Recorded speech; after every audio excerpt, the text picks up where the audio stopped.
الحمد لله والصلاة والسلام على رسول الله اما بعد.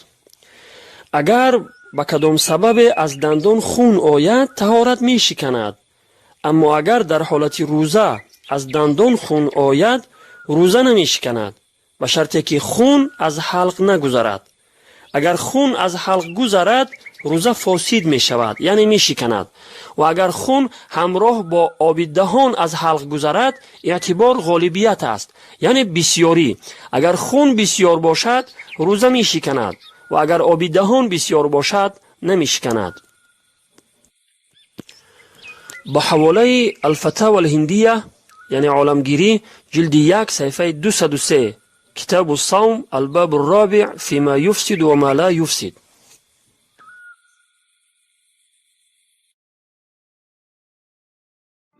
خواهر عزیز، از خداوند بترس و صورتهای به حجاب خود را در معرض تماشا برای مردهای چشمچران بوالهوس نگذار. قدر و ارزش خود را بدان. فراموش نکن که زن را خداوند با ارزشتر از سنگهای قیمتبها آفریده است که آنها در سر راه و در معرض تماشای همه قرار ندارند و خیلی نایاب هستند.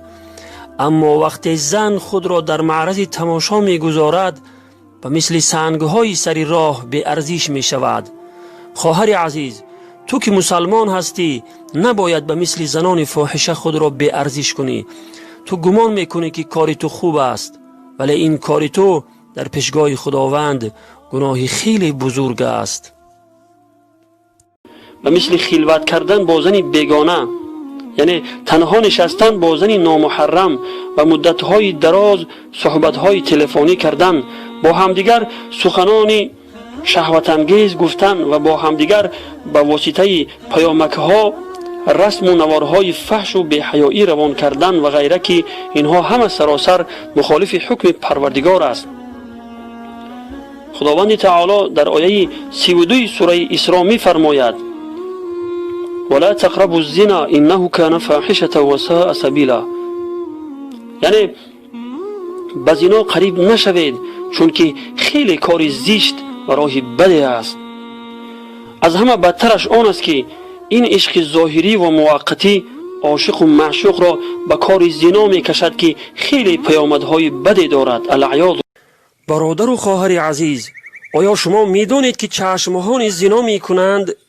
پس این را فراموش نکنید که پیامبری که دعوا می کنید که دوستش می دارید به شما چی می فرماید؟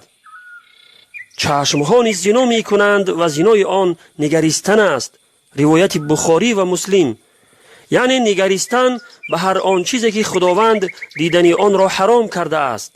برای مردان دیدن زنهای بیگانه و برای زنها دیدن مردهای بیگانه، مگر در حالت ضرورت به قدر ضرورت می توانند یکدیگر را ببینند.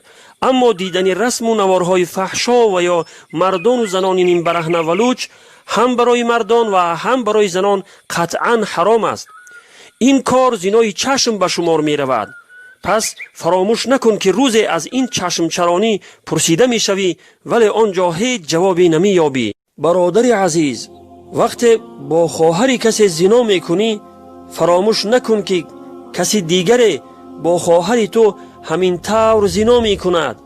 اگر تو خیال می کنی که آنقدر زیرک و باهوشی هستی که کدام دختری را که بخواهی به دام خود می اندازی و با او همخوابه می شوی، پس فراموش نکن که با مثل تو مردان زیرک و باهوش بسیاری هستند که خواهر یا دختر و یا زنی تو را چنان فریب کرده به دام خود می اندازند و به زنا می کشند که اصلا خبردار نمی شوی. کما تدین و تدان. فراموش نکن که چه رفتار با دیگران کردی البته همان رفتار را می بینی. عدالت پروردگارت تو را هرگز بی جزا نمی ماند. این را کسی درک می کند و می فهمد که الکی با خواهر و دختر و یا زن او زنا کرد. مرد از حسن بصری رحمت الله علیه پرسید که دخترم را به عقد نکاح چی کسی بدرارم؟ فرمود به شخص خدا ترس، چون که اگر دوستش بدارد احترامش می کند و اگر از او بدش بیاید به او ظلم و ستم نمی کند. متاسفانه امروزها در خواستگارها این صفت خدا ترسی را کسی جویا نمی شود. در آنها تنها مال و ثروت و خانه و منزل خوب بودن را مد نظر می گیرند، ولی از نتیجه و پیامدهای ناگوار آن پروایی ندارند. خدایا در بین مؤمنان صفت خدا ترسی را زیاده بگردان. آمین یا رب العالمین.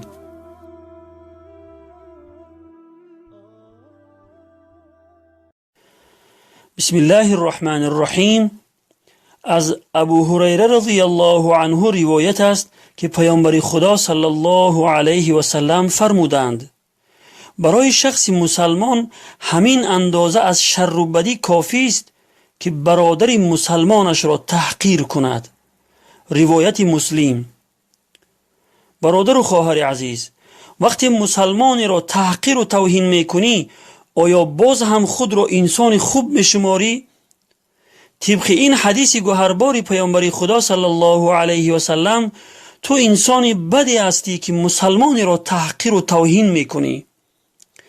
این حدیث گوهربار پیامبر خدا صلی الله علیه و سلم را شعار زندگیت بگردان و هرگز کسی را تحقیر و توهین مکن. و السلام علی من اتبع الهدى.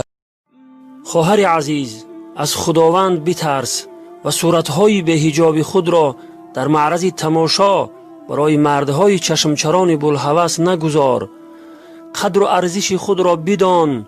فراموش نکن که زن را خداوند با ارزشتر از سنگهای قیمتبها آفریده است که آنها در سر راه و در معرض تماشای همه قرار ندارند و خیلی نایاب هستند. اما وقتی زن خود را در معرض تماشا می‌گذارد، و مثل سنگهای سر راه به ارزش می شود. خواهر عزیز، تو که مسلمان هستی نباید به مثل زنان فاحشه خود را به ارزش کنی. تو گمان میکنی که کار تو خوب است، ولی این کار تو در پیشگاه خداوند گناه خیلی بزرگ است. برادر عزیز، وقتی با خواهر کسی زنا میکنی، فراموش نکن که کسی دیگر با خواهر تو همین طور زنا می کند. اگر تو خیال میکنی که آنقدر زیرک و باهوشی هستی که کدام دختری را که بخواهی به دام خود می اندازی و با او همخوابه می شوی، پس فراموش نکن که با مثل تو مردان زیرک و باهوش بسیاری هستند که خواهر یا دختر و یا زنی تو را چنان فریب کرده به دام خود می اندازند و به زنا می کشند که اصلا خبردار نمی شوی. کما تدین و تدان. فراموش نکن که چه رفتار با دیگران کردی، البته همان رفتار را می بینی. عدالت پروردگارت تو را هرگز بی جزا نمی ماند. این را کسی درک می کند و می فهمد که الکی با خواهر و دختر و یا زن او زنا کرد.